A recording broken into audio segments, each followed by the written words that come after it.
Because I figure TBS and TNT are happy with AEW. Is it a thing where Discover is buying Warner Brothers? I think they're merging either it's I think Discovery bought Warner Brothers to a certain extent because they were talking about some of Warner Brothers going to be gone. So I think it's really more so I think Discovery took over. And that they were saying, well, the people that was liking wrestling, that were like AEW, um, how can I put this? AEW, that they, excuse me, um, are gone from there.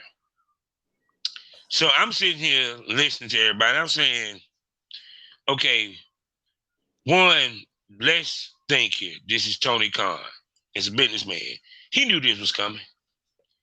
Let's look at all the plays this man done up until this point. He got the RH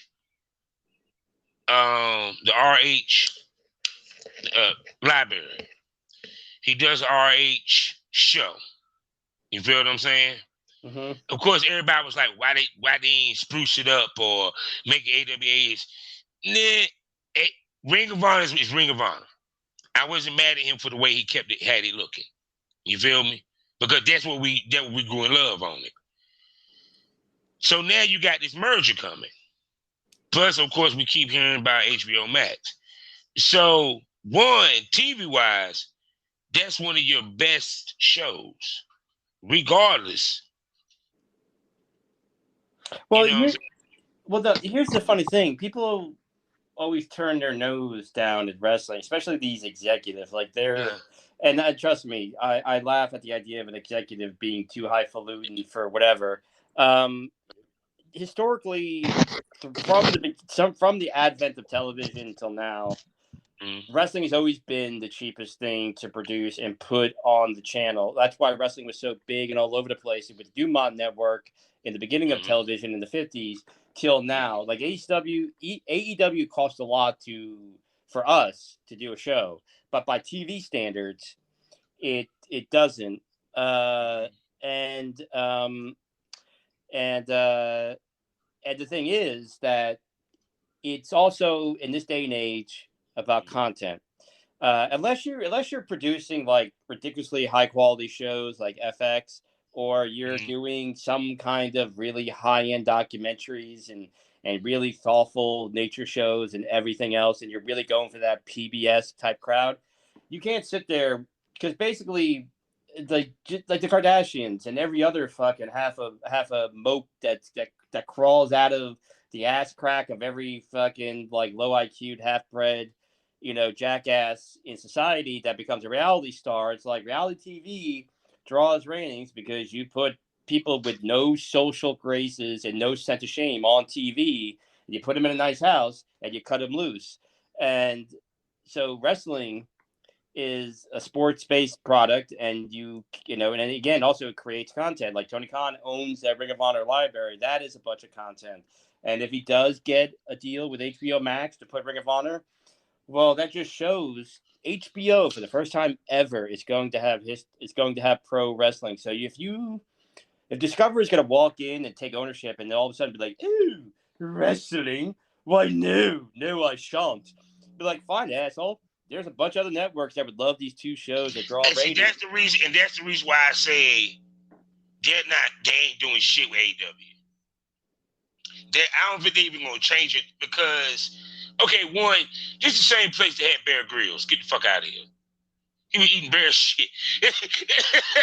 You feel what I'm saying? And also, But he's also the owner. Him and his family own major sports franchises. So, do you really want to piss off somebody who owns major sports franchises, who has a lot of money and has major inroads?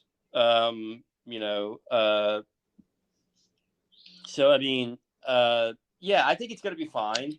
And the thing with the TBS and the TBS is basically again you get this corporate culture. It was a bunch of fucking douchebags that nobody knew existed outside the very narrow field of corporate America.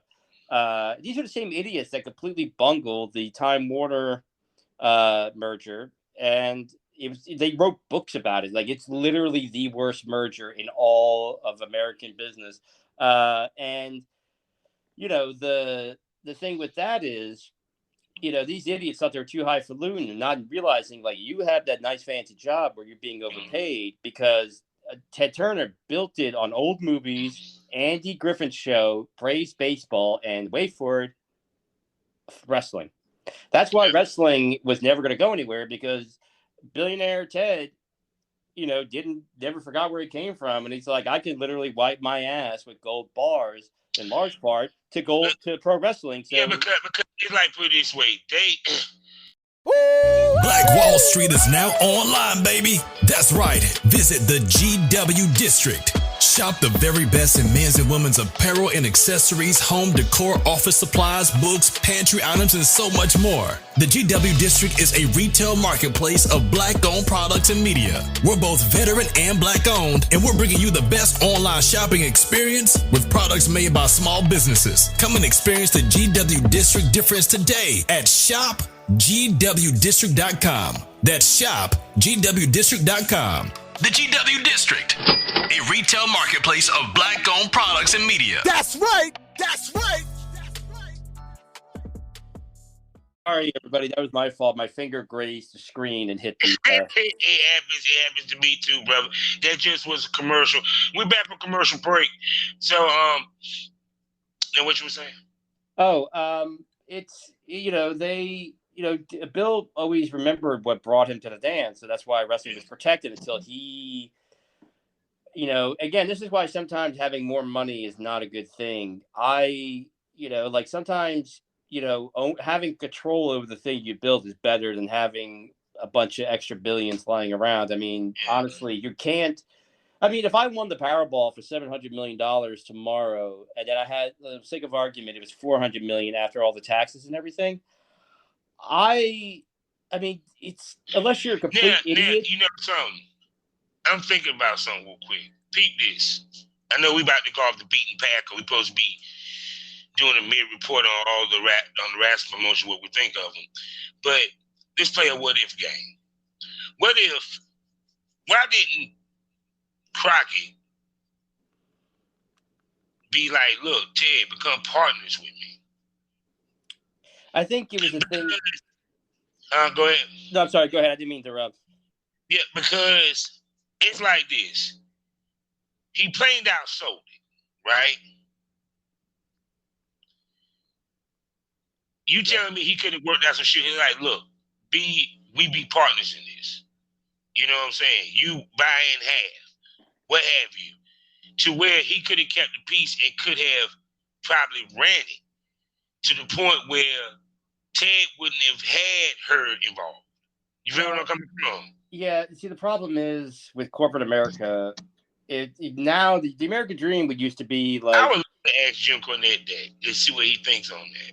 Well, I don't know what his answer would be. Mine is that corporate America, when they come a knocking, the American dream used to be you have a product and and then you build it up and you whatever, and then you just go off and have you keep a big business.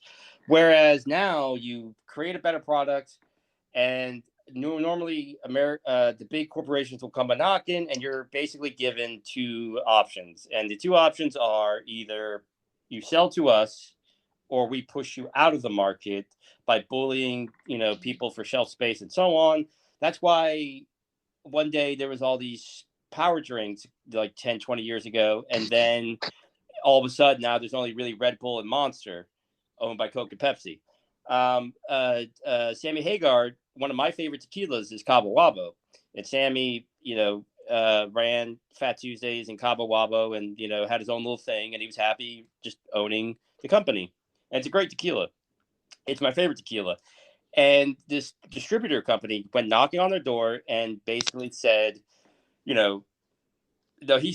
came up with the same thing. And he's like, look, I'm making X amount of money a year. I'm having fun. I'm good. I don't, and basically what they said was, oh, no, when we buy stuff, we have to own it. We have to own it outright. So they offered him $80 million to basically buy Cabo Wabo from him. So when a corporation, if you and I start I don't know, sake of argument, a wrestling apparel company, or we start some kind of media company off of this